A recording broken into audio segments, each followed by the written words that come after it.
podcast is part of the Sports Social Podcast Network.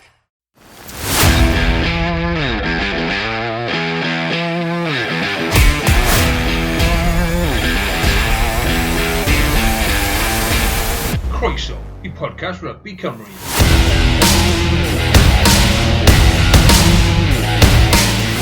Helo, siwmai a chroeso I Pennod arall o bodlediad Rygbi Cymru. O bosib y podlediad mwyaf pwysig yn hanes y podlediad. Odi mae wedi bod yn wythnos gythryblus arall y myd Rygbi Cymru. Mae'n teimlo fel bod ni fan hyn bob wythnos ar hyn o bryd. Ond dwi'n falch iawn gweud bod fi unwaith eto yn cael cwmni Nick.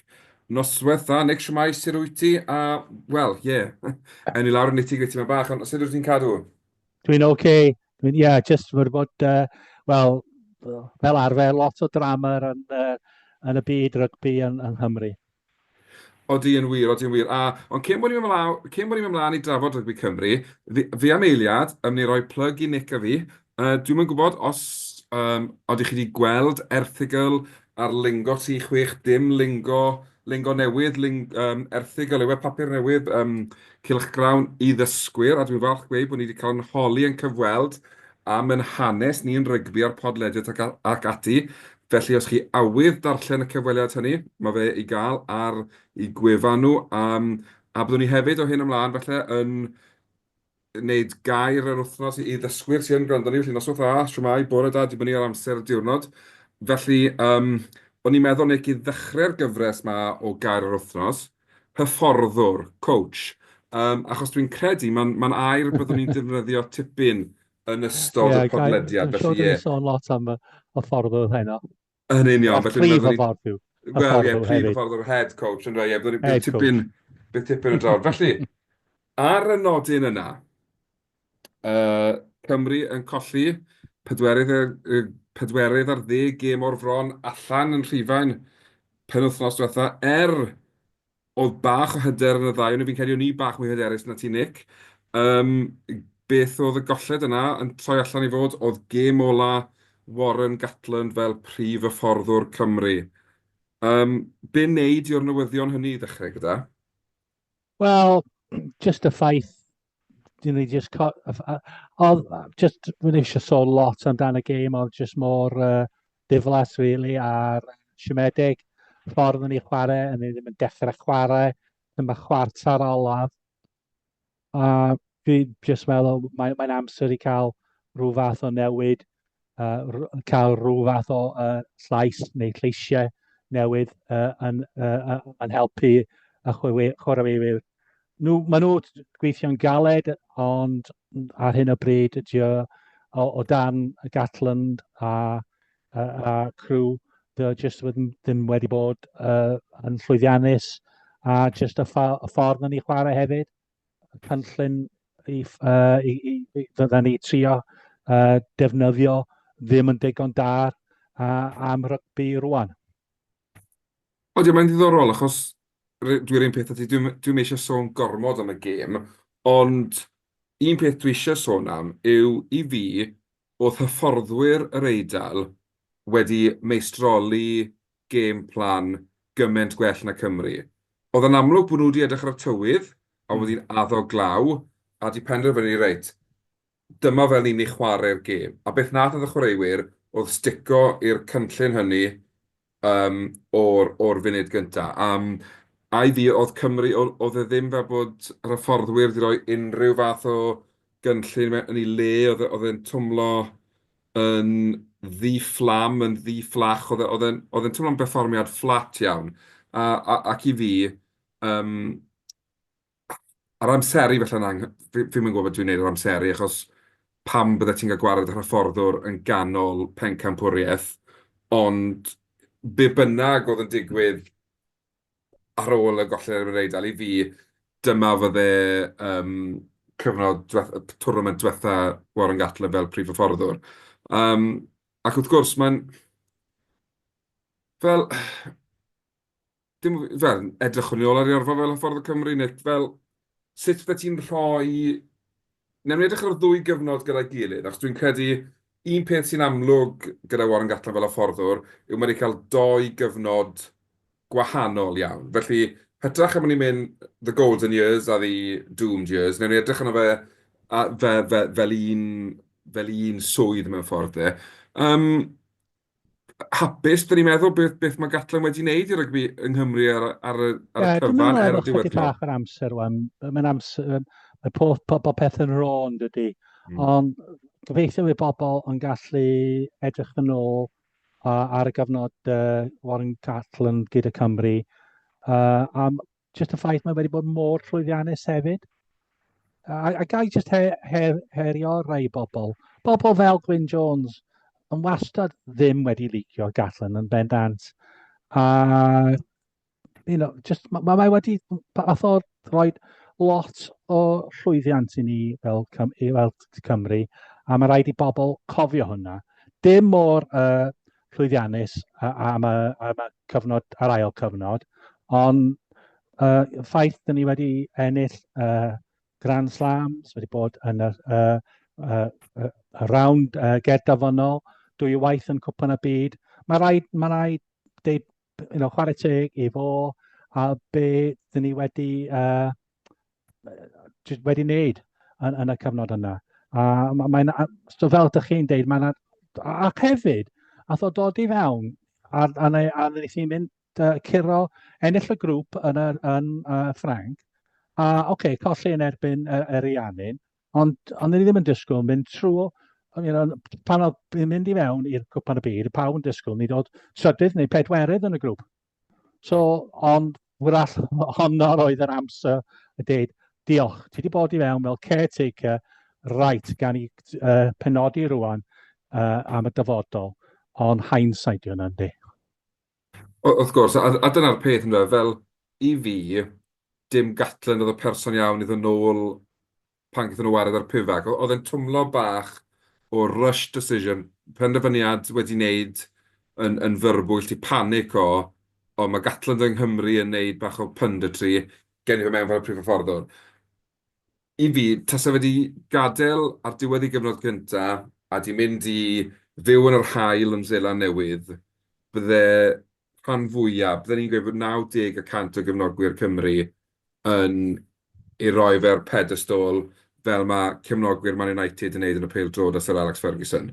Mae beth nath yn y cyfnod cyntaf yna i Gymru, fi'n credu gath e'r cefnogwyr i gyd i gredu eto bod ni yn heiddi bod ar y top table, a bod ni'n gallu cystadlu gyda'r gyrraeon. Fi'n gwybod gurodd y byth o Seland Newydd, ond dyw hwnna ddim yn trend lot o fforddwyr Cymru wedi gwneud erioed, felly dyw hwnna ddim yn rhywbeth i fod yn anhapus am. Ond pan gymerodd yr swydd eto, i fi oedd yn twmlo fel, oedd rygbi wedi ddatblygu, ond oedd ei steil a'r ffordd oedd eisiau chwarae rygbi heb.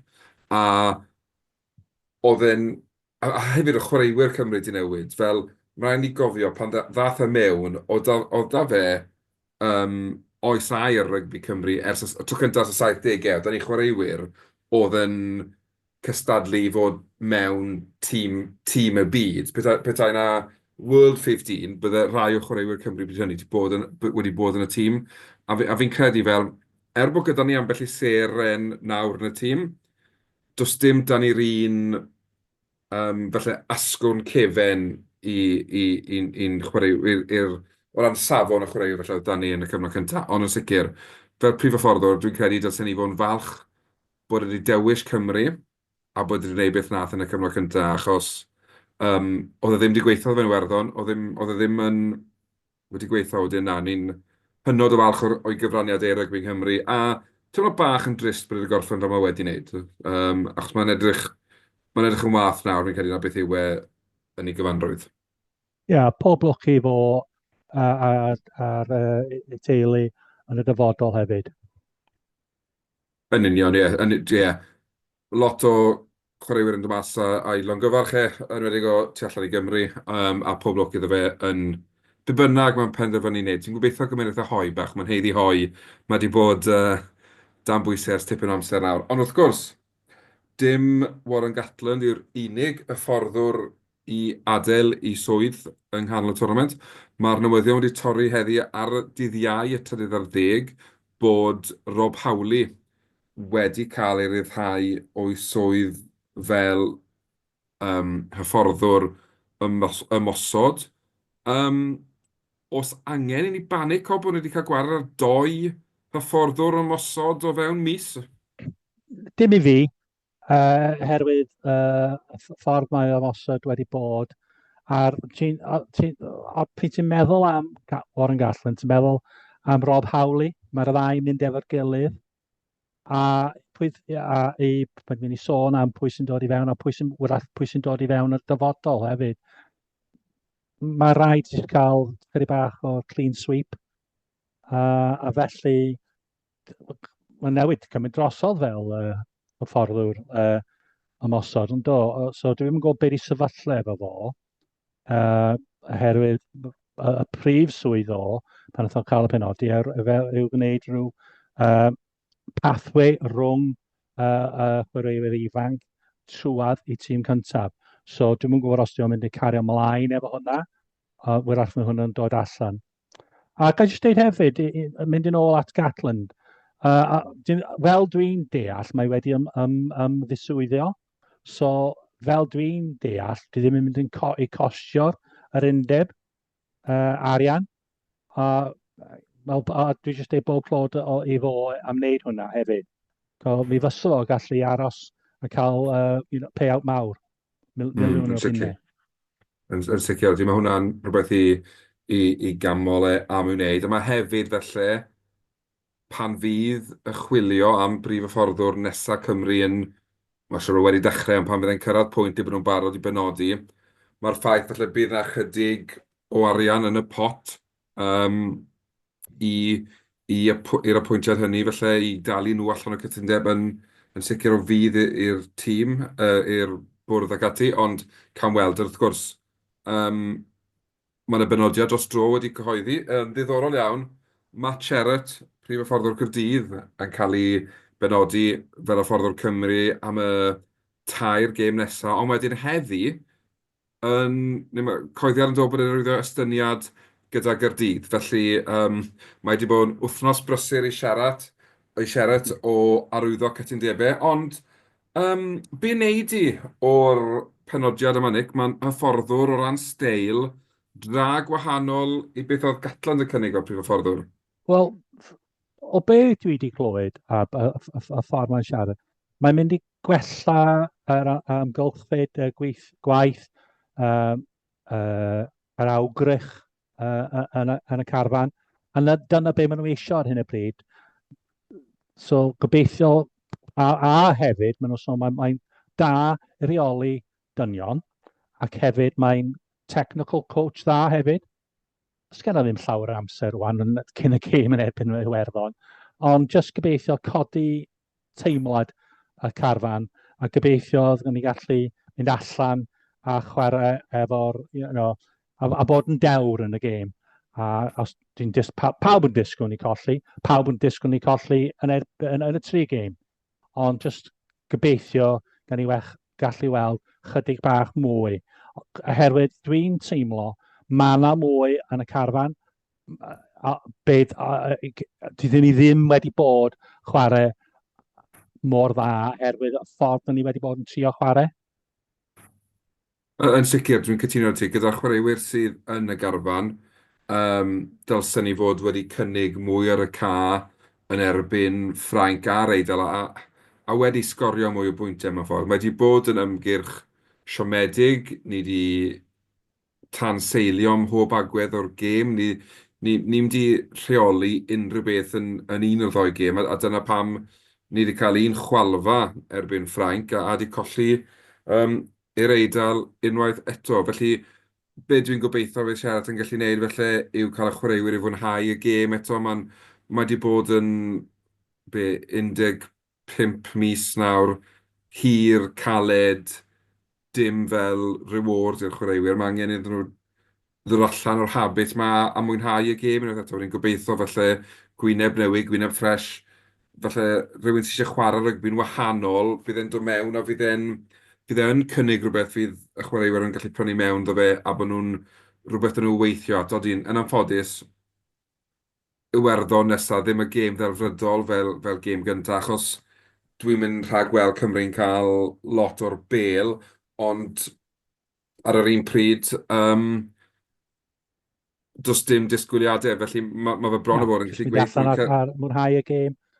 yn union. A hefyd, jyst mwynhau y ffaith da ni yn chwarae yn Gaerdydd. Dyn ni ddim o ddigatre. Yn union, achos mae wedi bod yn dipyn o amser ers bod nhw wedi chwarae o flaen y dorf adre. Fydd hi'n braf gweld sut ymateb geith y chwaraewyr wrth y dorf. Fi'n gobeithio fydd yn ein croesawgar, yn un fydd yn codi ysbryd a colonnau nhw, achos fel ni wedi sôn yn aml ar y podlediad yma, diw'r chwaraewyr heb wneud dim yn anghywir. Maen nhw wedi rhoi o'i gorau ym mhob gêm, a wedi bod anlwcus falle bod yr hyfforddwyr heb wneud y benderfyniadau cywir o ran dewis tîm, ond hefyd sut i chwarae'r gemau. Mae yna 3 wedi ymuno'r carfan a 2 wedi mynd allan efo'r anafiadau. Be ydych chi'n meddwl am y 3 sydd wedi dod i fewn i'r carfan? Wel, mae'n reit diddorol y chwaraewyr sydd wedi dod mewn. Mae'n teimlo falle mai olwyr fydd nhw gyd wedi, allai yn chwarae Gaerdydd neu wedi chwarae Gaerdydd ar rhyw bwynt yn y gorffennol. Dwi'n hynod o falch gweld maswyr yn dod mewn, yn Jared Evans a Gareth Anscombe. Dim byd yn erbyn Dan Edwards a Ben Thomas, ond i fi, dyw'r arbrawf o chwarae Ben Thomas fel maswr heb weithio, a Dan Edwards falle ddim cweit digon o brofiad dy fe eto i ddechrau yn erbyn un o'r tîmoedd gorau yn y byd yn Gaerdydd yn Iwerddon. Fi'n credu bydde'r hyfforddwyr yn gofyn tipyn ohono fe. Felly dwi'n gobeithio wneith e chwarae eto yn yr ymgyrch, achos dwi'n credu bod wedi heiddi fwy o amser ar y ca, ond dwi'n cytuno oedd angen dod mewn o maswyr. Max Llywelyn yn arwen y ffordd mewn ceisiau yn y Gallagher Premiership y Lloegr, oedd yn anhygoel bod yn y garfan i gychwyn gyda, felly dwi'n falch i weld ein dod mewn hefyd. Dwi yn teimlo falle chydig o drenu dros rhywun fel Eddie James a Joe Roberts fel y disgwyliadau nawr. Dwi'n credu mae Ben Thomas fydd yn symud i'r crys i'w doeddech, dyna ni mae'n wario Gaerdydd. Felly dwi'n gweld hynny'n digwydd yn y crys 12. A wedyn, dwi'n cymryd fydd Max Llywelyn yn dechrau hefyd, achos mae fe yw'r chwaraewr mewn ffôrm ar hyn o bryd. Ond dwi'n yn gwybod, byddwn ni wedi licio cryfhau'r ail reng. Dwi'n teimlo bod ni chydig yn wan yn yr ail reng, fel dim byd erbyn Teddy Williams a Daf Jenkins, maen nhw wedi unwaith eto wedi rhoi y gorau, ond a Will Rowlands hefyd. Dwi'n gwybod, ni'n colli brwser fel rhywun i wneud y gwaith caled a ni'n gweld. Felly, dyn ni wedi hoffi gweld lle fwy o chwaraewyr yn cael ei ychwanegu i'r garfan. Felly dwi'n disgwyl rhyw fath o i Thomas Williams, Gareth Anscombe dechrau efo'r gilydd, Max Llywelyn a dod nôl i'r tîm sydd yn dechrau yn erbyn Gwyddelod. Jyst y ffaith maen nhw wedi chwarae efo'r gilydd o blaen, a maen nhw'n gwybod be mae Matt Sherratt yn eisio. Cos maen nhw wedi gweithio efo cyn pan oedden nhw efo'r Gaerdydd. Yn sicr, a dwi'n credu, dim bod fi am eiliad yn rhagweld ni'n curo Iwerddon, ond os ni eisiau bod yn gystadleuol yn erbyn nhw, dwi'n credu fydd cael partneriaethau sy'n nabod i gilydd dda mewn sefleoedd allweddol fel yr haneri, fel y canolwyr, bod ni'n cael pobl sydd wedi chwarae gilydd o blaen, i ni gallu cadw'n dyn, ond hefyd trio lledu'r bêl, achos mae sgellwyr da dyn ni, dim ond bod nhw'n wedi cael cyfle i weld y bêl eto, felly yn sicr, ddiddorol gweld be fydd Sherratt yn medru wneud gyda nhw o fewn wythnos a hanner. Ond mae'n gyfle iddo fe, mae'n gyfle, Dwi'n credu bod yn gyfle da iddo fe, ond hefyd i'r chwaraewyr. Bydden nhw'n cael y cyfle dwi'n credu i expreso hynny fel maen nhw eisiau. A dyna fel cyfnogwyr i ni wedi gofyn am o'r cychwyn. Felly y gobeithio nawr bod ni fel cyfnogwyr hefyd yn gwneud yn rhan yn cefnogi y chwaraewyr fydd yn cael i dewis ar y ca. O ti wedi meddwl am fath yn o flaen y gwasg, a ddabi ti'n i dweud, mae chydig bach o broblem, oherwydd dyn nhw'n mynd i edrych wan am hyfforddwr newydd ar ôl permanent coach, ond y ffaith ni ddim wedi penodi'r cyfywydwr rygbi neu cyfywydwr y perfformiad, sydd chydig bach yn problem, cos maen nhw wedi dweud maen nhw eisiau penodi rhywun, ond jyst y ffaith mae yna neb yn lle, oherwydd bydd yr cael rhywun i fewn sy'n rhan o broses i penodi rhywun a gallu gweithio efo'r hyfforddwr newydd yn y dyfodol sy'n mynd i bod yn pwysig. So mae'n chydig bach yn problem dwi'n meddwl, ffaith ni sgennydd i ddim cyfywydwr rygbi yn ei lle yn barod. Ond sicr, mae hwnna yn mynd i beri problemau, a y tebygolrwydd yw nawr, mae'r prif hyfforddwr fydd yn cael ei penodi'n gyntaf, ond efallai wedyn bydd y modd bod y prif hyfforddwr yn gallu cyfathrebu pa fath o gyfarwyddwr mae fe eisiau yn ei le, felly bod nhw'n gallu cydweithio. Ond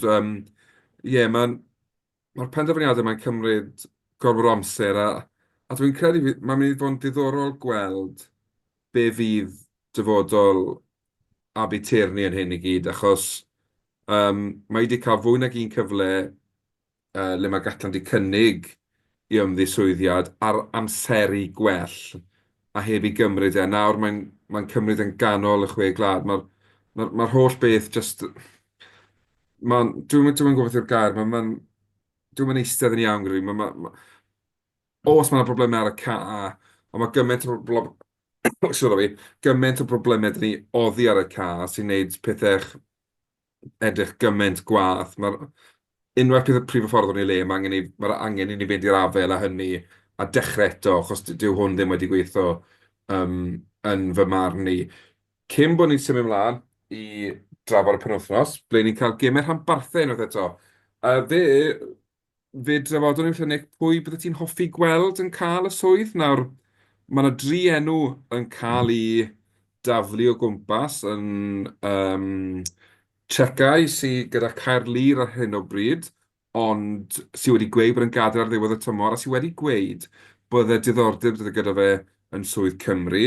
Mae Smith sy'n hyfforddi yn Glasgow ar hyn o bryd, a Simon Easterby wrth gwrs sydd yn brif hyfforddwr dros dro Iwerddon, tra bod Andy Farrell yn gwneud ei waith fel hyfforddwr llewod. Os gyda ti ffefryn o ti'n ysgwyd y ben, ddim eisiau un o'r 3. Dwi'n licio Czechau. Na, dwi'n gytuno. Dwi'n drosodd pan oedd y ffordd i Australia. So dwi ddim eisiau fo. Dwi'n licio Franco Smith. Dwi'n gwir, mae'n profodol. Mae gen fo wedi... a be mae wedi wneud efo Glasgow sy'n, rhaid camol hwnna. A hefyd, Simon Easterby, ffaith mae wedi chwarae yn Nghymru, mae'n dal yn byw yn Cymru fel dwi'n deall. So, un o'r 2 fyswn ni'n hapus efo. Dwi'n cytuno gyda i fi dyw Czechau, dyw bersonoliaeth ddim yn gweithio. Mae'n debyg iawn i Eddie Jones o ran personoliaeth, le mae popeth dan o fe yn hytrach na y tîm a beth sy'n gwneud y ca. Ac odi ar y degau, mae'n dda cael hwnna, ond dwi'n credu mae angen i ti roi lle i'r chwaraewyr hefyd, dylse'r straeon ddim fod amdano ti.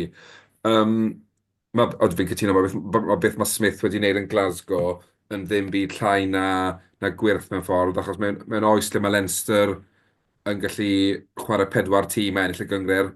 Mae'r ffaith bod e'n dim yn unig yn gystadleuol gyda Glasgow, ond hefyd yn ennill y gyngred yn gweud y cwbl amdano fe. Ond dwi'n credu, gan ei fod e'n byw yng Nghymru, gan bod wedi chwarae gymaint o rygbi proffesiynol yng Nghymru, Simon Easterby bydde'n ffefryn i fod yn brif hyfforddwr. Dim ond os byddwn deall y gêm yng Nghymru a bydde fe falle yn sloto mewn yn reit hawdd i'r rôl hynny. Y peth yw, a dwi am adael i swydd gyda Iwerddon i fod yn brif hyfforddwr yn enwedig os fydd e'n ennill y camp lawn gyda Iwerddon eleni, a fydd hwnna'n hyndrant, dwi'm yn gwybod, ond mae'n braf gweld enwau mawr a cyfarwydd gyda diddordeb yn y swydd, achos dim swydd hawdd fydd hon i dy pwy sy'n dod mewn nesaf. Rhywbeth positif am tîm sy'n cynrychioli Cymru. Mae tîm o Dan Ugain wedi ennill gêm o rygbi. A pob clod yn nhw, tro cyntaf, dwi'n meddwl, wedi curo oddi gatref a noswen yn Treviso. Tro cyntaf, dwi'n meddwl, ers 2021. Roedd yn lwcus yn y diwedd ar ôl cael 2 cais chalked off, a disgyblaeth drwg ddari nhw just wneud digon i ennill.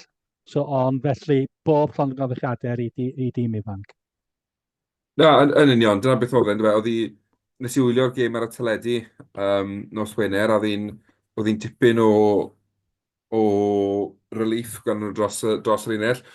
Mae rai fi gyfadde, o'n i'n meddwl bod y dathliadau ychydig dros y top o feddwl fel ennill yn o'r gêm, a mae cicio'r Eidal yn methu'r gic oedd yn hytrach o fod Cymru di dal ymlaen, ond fel ti'n dweud, pan ti'n ennill gêm oddi cartre am fynyddoedd, pan mae'r foment na'n cyrraedd, ti'n mynd i wneud y mwy ohono fe. Na, yn chwarae teg iddyn nhw, maen wedi gweithio'n galed, a ni wedi bod yn sôn ar y pod bod agwedd y chwaraewyr a agwedd yr hyfforddwyr i weld gymaint mwy proffesiynol eleni, a maen nhw wedi cael i gwobre mewn ffordd am dangos y proffesiynoldeb na, yn curo'r Eidal oddi cartre. Mae hwnna ar y gyfle iddyn nhw adeiladu ar y perfformiad yma, ar y canlyniad yma, a symud ymlaen yn y rowndiau nesaf gyda Iwerddon a'r Rodney Parade wythnos yn Oswener, sef yr unfed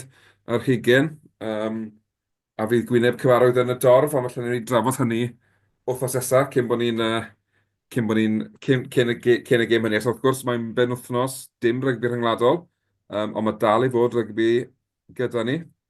Yn dechrau nos Wener, dydd San Ffolant, a fydd hi'n noson gariadus i'r gweilch, croesawu Leinster, ond Leinster heb Jody Barrett. Dwi'n gwybod oedd yna lot o obeth wrth Lance Bradley, y bydde Barrett, felly oedd ni'n gweld yn rhannu ar X.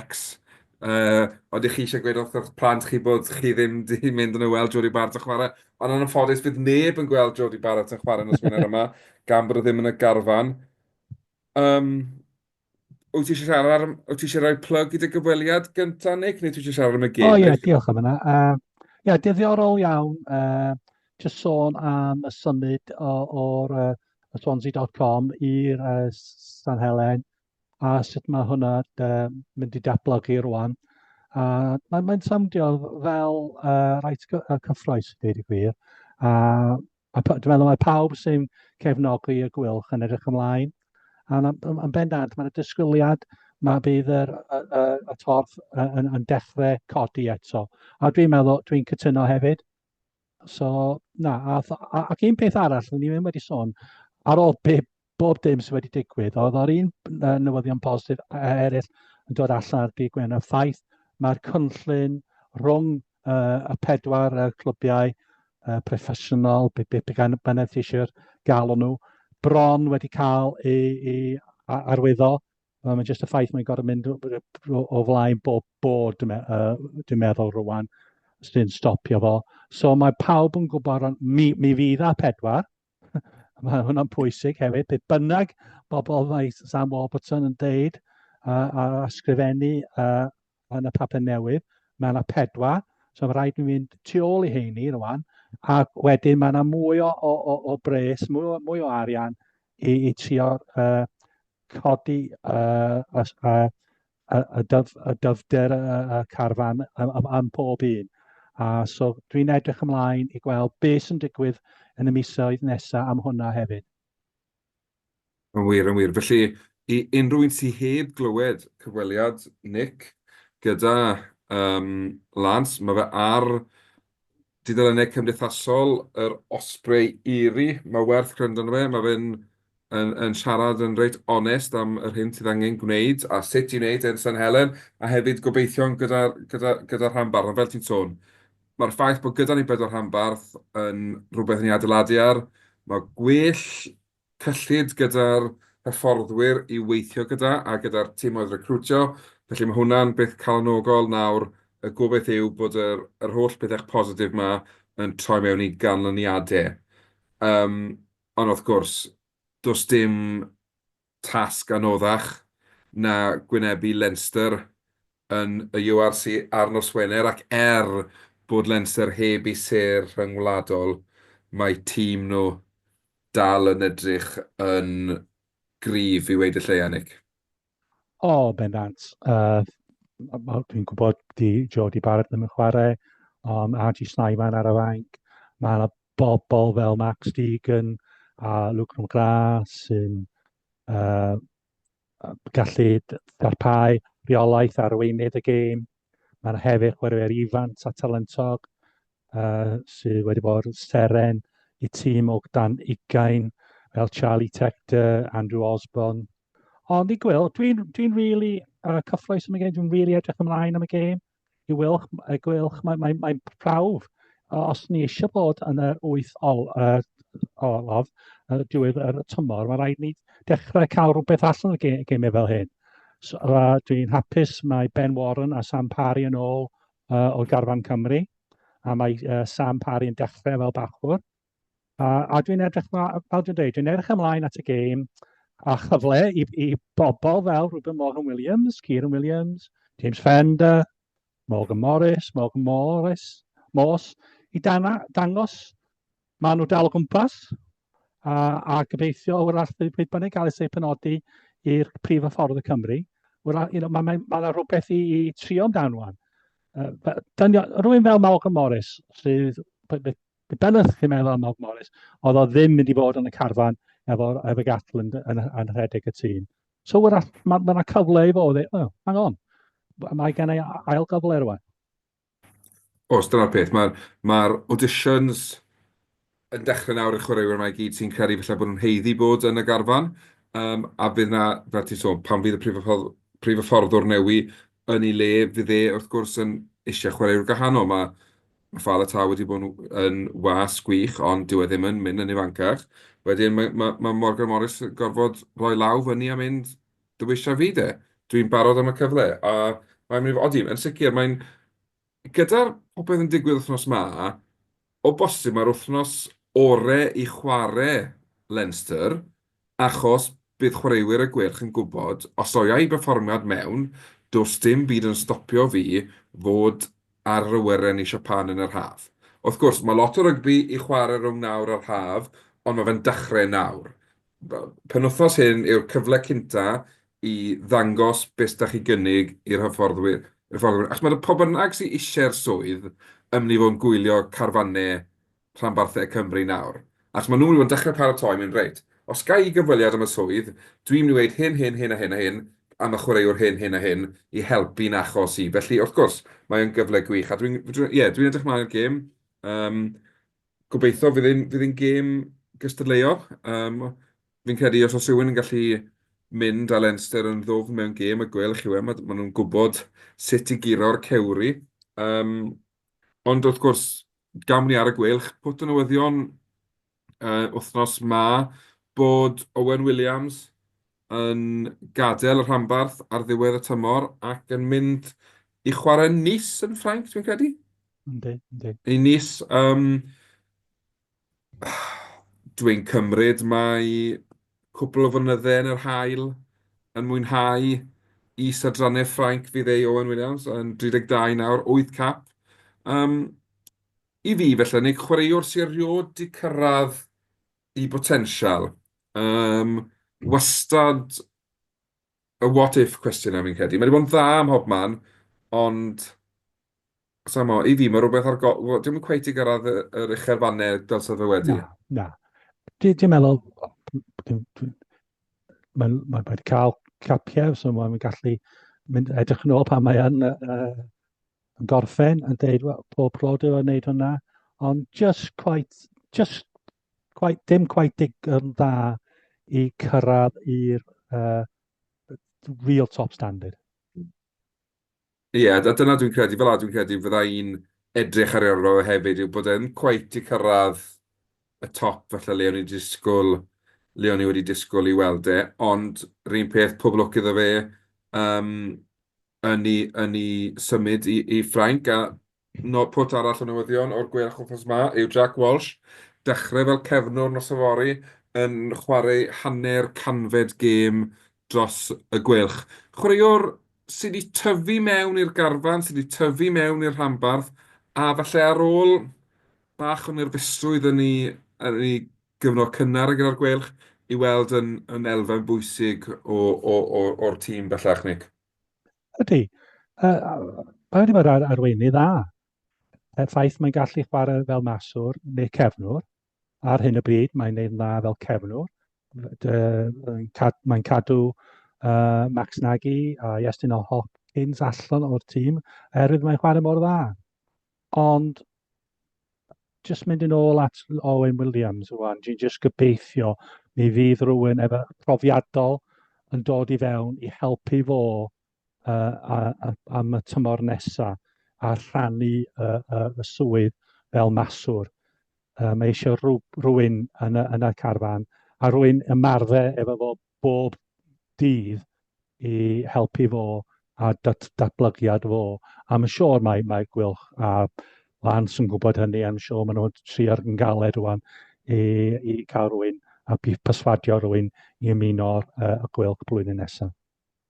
Yn sicr, dwi'n credu mae'n ddiddorol ti'n sôn am master profiadol. Mae'n rhywbeth tebyg, dwi'n credu fydd y Dwayne Peel yn dymuno falle cael yn y Scarlett hefyd sy'n chwarae Brandis Adwn allan yn Munster. Unwaith eto, gêm galed iawn i'r rhanbarth odi. Debyg iawn i Leinster, bod i'r ser rhyngwladol nhw ddim yna. Mae'r talent gyda'r hyfforddwyr i ddewis o'i carfan nhw yn wych. Diddorol gweld tîm 20 Cymru wedi bod yn hyfforddi gyda'r Scarlett a'r barc y Scarlett, a Scarlett hefyd wedi bod yn hyfforddi gyda Gaerdydd yn y brif ddinas. Mae'n odd, yr holl broblemau sydd i weld yn yr undeb ac ar y ca, o dan hwnna i gyd, mae fe yn edrych fel bod y rhanbarthau'n cydweithio, maen nhw'n trial gwneud y gorau felly o'r cyfleoedd ar budget llai a ddim yn gorfod gwario arian yn rhyw training camps yn hytrach yn gweithio gyda'i gilydd. Mae'n odd gweld harmony o fewn rhanbarthau Cymru, Nick. Ydy, a dyna pan mae'n mor bwysig i cael rhywun sy'n gallu ychwanegu ar hwnna. Pwy bynnag yn dynnu penodi fel cyfarwyddwr rygbi a prif hyfforddwr. Ni angen y system cydweithio. A mae wedi dechrau, mae yna camau bach wedi bod, ond ni eisiau adeiladu ar hwnna rwan yn y dyfodol. Yn sicr. A dyna'r peth nawr, fel bod ni'n symud mlaen o fan hyn, tynnu llinell yn y tywod i gyfieithu idiom Saesneg a bod ni'n mynd amdani reit. Ni byth yn cyrraedd y lefel hyn eto, ni byth yn 14 yn y byd, ni byth yn camu mlaen i'n wneud o fan hyn, ond yn sicr, her i'r Scarlett penwythnos yma, a os oes unrhyw un sy'n gwrando neu'n gwylio yn mynd i fod yn gwylio Castell Newydd Emlyn, dydd Sadwrn erbyn Cross Keys, fe fydd aelodau o bodlediad y Sosbans and Sidesteps. Maen nhw'n noddi'r bel a bydda i a fydd Hyw yn y gêm Dewch Daw Weid Helo. Dyn ni'n cnoi, byddwn ni'n hapus i siarad gyda chi'r cefnogwyr yn edrych mlaen am gêm gystadleuol, gêm rygbi dda, gobeithio pnawn dydd Sadwrn. Gobeithio y tywydd yn dal, ond yn sicr i'r Scarlett her yn Munster. Ti'n gwybod beth newn ni, Nick? Dewn ni nôl i roi'r predictions ar ôl i drafod y gemau, gan bod ni ddim wedi sôn am beth o'n i'n disgwyl i'r gwerch wneud. Wedyn, nos Sadwrn, Gaerdydd allan yn Iwerddon hefyd, herio Connacht. Faint o... Wel, wrth gwrs, y gyntaf, Matt Sherratt, fe ni wedi sôn yn barod, da Cymru, ond hefyd i arwyddo y cytundeb, ystyniad yw cytundeb gyda Gaerdydd fel prif hyfforddwr. Le fydd Gaerdydd yn feddyliol yn mynd mewn i'r gêm af? Ti'n credu fydden nhw wedi gallu paratoi yn iawn am y gêm wrth feddwl popeth sydd wedi digwydd?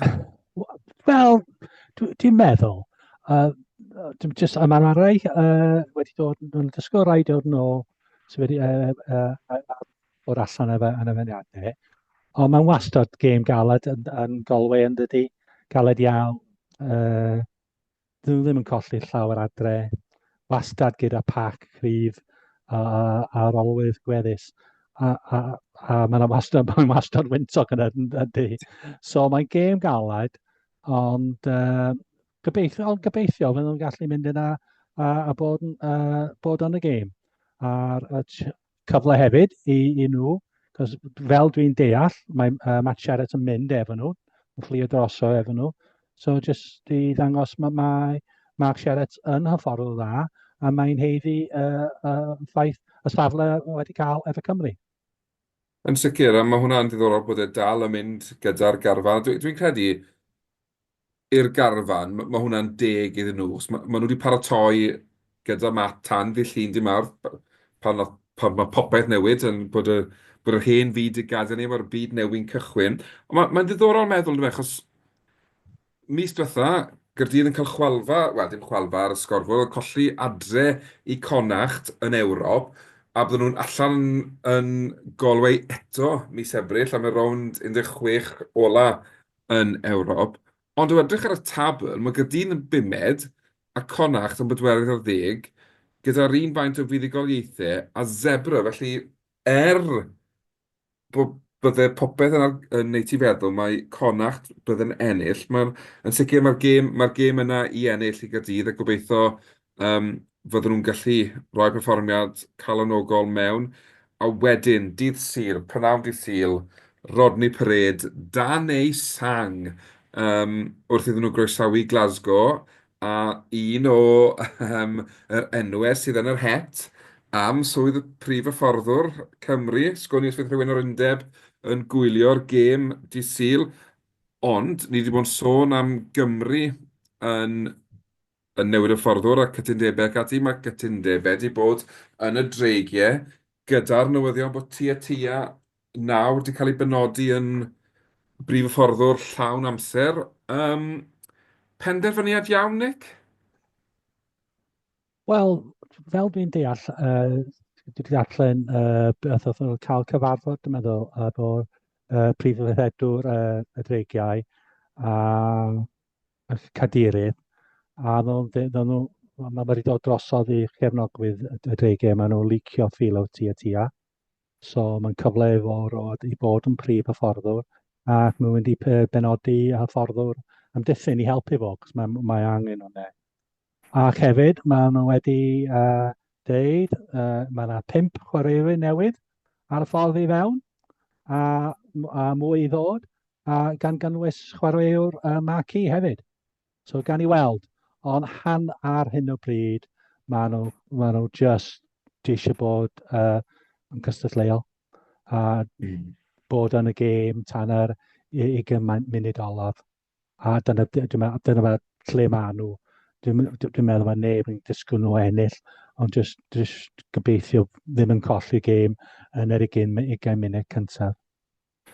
Dyna'r peth, ynddo fe, achos be ni wedi gweld gormod o'r dreigiau eleni yw bod nhw'n cael eu chwarae off y ca yn y cwarter cyntaf, mae'n game over a mae just damage limitation. Ond i fi nôl i dy bwynt am y 5 chwaraewr, i fi, dim faint o chwaraewyr maen nhw'n cael mewn sy'n bwysig, pwy yw'r chwaraewyr, be maen nhw'n cynnig i'r tîm ac i'r garfa yma'n wahanol i beth sydd gyda nhw'n barod, achos o bosib, bod ddim angen 5 chwaraewr arnyn nhw, dim ond chwaraewyr yn y safle iawn, sy'n gwella beth sy'n nhw'n barod. A dyna falle i fi sy'n bwysicach na faint o chwaraewyr, ond pwy yw'r chwaraewyr a be ma nhw'n mynd i roi i ti fel, um, fel carfan. Felly diddorol gweld beth fydd yn digwydd o ran hynny pan fydden nhw yn cyhoeddi'r chwaraewyr. Wel, mae'n yma ni nawr de, fy nôl i'r cychwyn nos Wener, nos o fori, wel, ni'n recordio nos Iais, felly nos Wener.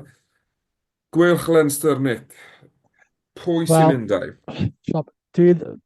dwi'n sy'n licio deud ydy mynd i ennill, ond dwi'n just meddwl fydd Leinster just dal wedi arfer ennill. So, gobeithio gêm agos iawn, yn bendant cael pwynt allan y gêm.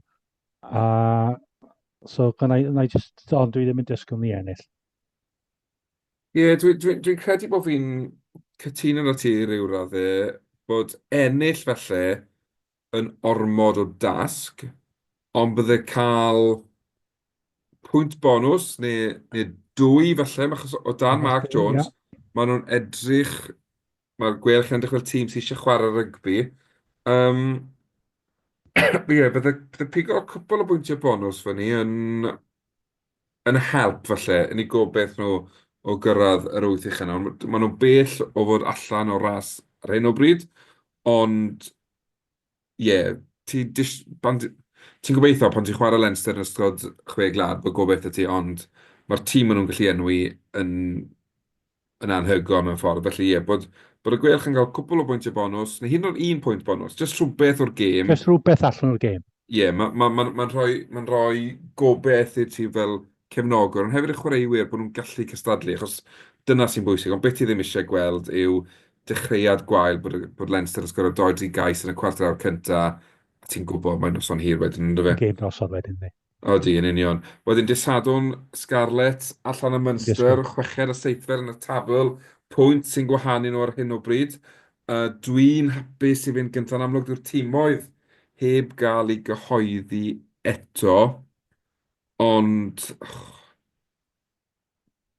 dwi'n credu bod gobeith y Scarlett yn debyg iawn i'r gwelch. Cael pwynt bonus neu ddau yn erbyn Munster, mae'n rhywbeth wedi adeiladu ar byddwn i'n meddwl bod ni'n gallu dwy'n buddigoliaeth, ond dwi'n credu bod fi'n gofyn gormod. Felly ie, Munster i ennill, a gobeithio bod Scarlett yn gallu bod yn gystadleuol am yr 80 munud.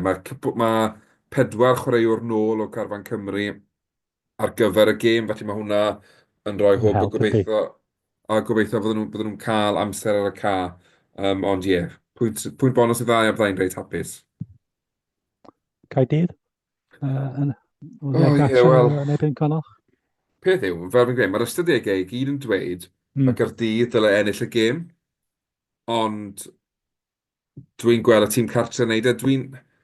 Dwi'n ofni bod pennau yr hyfforddwyr wedi cael eu troi. Bach fel ddigwyddodd ar gwelch ar ddechrau tymor pan gyhoeddwyd bod Toby Booth yn gadael, pethau ddim cweit yn iawn. Rhyw peth ar Scarlett pan gyhoeddwyd bod Wayne Pivac yn mynd i fod yn hyfforddwr Cymru. Gathen nhw dymor i anghofio. Dwi jyst yn credu fydd na rhyw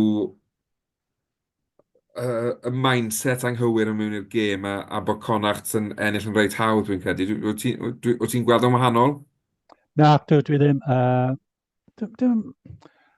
Ond dwi ddim yn disgwyl Caerdydd gael dim byd allan y gêm. Ie, na, dwi'n credu bydd Connacht yn ennill yn reit hawdd, a bod yn gwybod honest y ti. Dwi'n credu fydd hi'n bwynt bonus a noson i anghofio yn gwynt a glaw Galway i Gaerdydd. A wrth gwrs, heb anghofio'r dreigiau, yw'r ffaith bod tua cael ei benodi'n prif hyfforddwr neu fod yr hwb a'r gwahaniaeth iddyn nhw ennill adre erbyn Glasgow, Nick? Na, sgen i ddim gobaith o gwbl. Just y ffaith mae'r anafiadau hefyd, ond yn yr ail rhain. Ac na, dwi'n just gobeithio yn sgorio cwpl o ceisiau a Glasgow ddim yn sgorio mwy na 5 cais. Dwi'n, yn anffodus, dwi'n credu bod fi'n cytuno gyda ti, Ric. Mae noson i anghofio, y prawn i anghofio fydd i'r dreigiau, a fydd y cefnogwyr unwaith eto, dwi'n ofni, yn siomedig gyda'r perfformiad, a bydd hi'n byd gyda nhw weiddi, a fydd hi wedi bod yn wythnos caled arall i'r dreigiau. Ond falle beth sy'n werth cofio yw dim rhain yw'r gemau ni'n disgwyl nhw ennill. Mae yna gemau eraill, mae rhaid nhw ennill yn fwy na Glasgow adre. Mae yna rownd arall dwi'n credu yn y gystadleuaeth Welsh Super Rugby Cymru Shield, yfes Shield? Ydy'r gemau dati o'r blaen, dwi wedi colli'n Dwi'n hafle meddwl ni. mai Pennod yn ar adre yn erbyn Gaerdydd. Dwi'n credu mae'r gwir o'r brif ddinas fydd yn fuddigol yn y gêm yna. Pennod, di dechrau'n dda'r tymor ma, bod nhw wedi methu cynnal y safon sydd angen nhw, felly dwi'n gweld Caerdydd yn ennill hwnna. Beth amdano ti? A wedyn, dwi'n cytuno. A wedyn Casnewydd adre yn erbyn Queens Gaerfyrddin. O, Casnewydd reit hawdd. A dwi'n cytuno, sori. Dwi'n braidd yn boring, dyn ni. A Pontypool adre yn erbyn Glenerbwy. Chydig bach o derby di hwnna, yndi? O dydd, y bragging rights Gwent yn y fantol dy Sadwrn. Sio ti'n gweld hwnna'n mynd? Na i mynd am Glenerbwy. Wel, ti'n gwybod beth, i wneud y bach yn exciting, a am Pontypool, bod y pŵl yr armi adre yn rhy grif i'r Steelmen. Ac i gorffen, Rygbi Gogledd Cymru yn chwarae yn Carwyn yn erbyn Llanymdyfri. Mae hwnna'n gêm dda, achos yn Llanymddyfri, byddwn ni'n ffyddiog mae'r tîm cartref yn ennill yn reit hawdd, ond dwi'n credu bod Llanymddyfri'n teithio'n reit dda a fydden nhw'n cipio'r fuddigoliaeth. Fel y gog yna i mynd am Rygbi Gogledd Cymru. Dyna ni, o'n i'n gobeithio bod ti'n gwneud hynny. Felly, wel, os nag oes dim byd arall, Nick, diolch yn fawr iawn i ti am dy gwmni unwaith eto, a gobeithio wythnos nesaf, fe gewn ni wythnos reit dawel. Fi ddim lot o bethau yn digwydd, ond ti byth yn gwybod gyda... Ti byth yn gwybod efo rygbi yn Cymru. A diolch yn fawr iawn i chi gyd adre am wylio neu gwrando, bod chi'n chwarae neu mynd i unrhyw rygbi penwythnos ma mwynhewch. Cofiwch yn dilyn ni ar gwefannau cymdeithasol yn yr wythnos le gollodd prif hyfforddwr Cymru, Warren Gatland i swydd. Diolch yn fawr iawn i chi. Nos da. Nos da.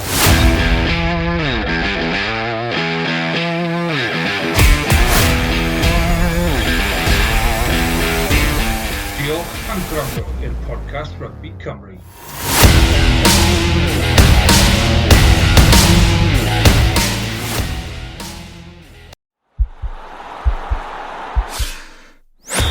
This podcast is part of the Sports Social Podcast Network.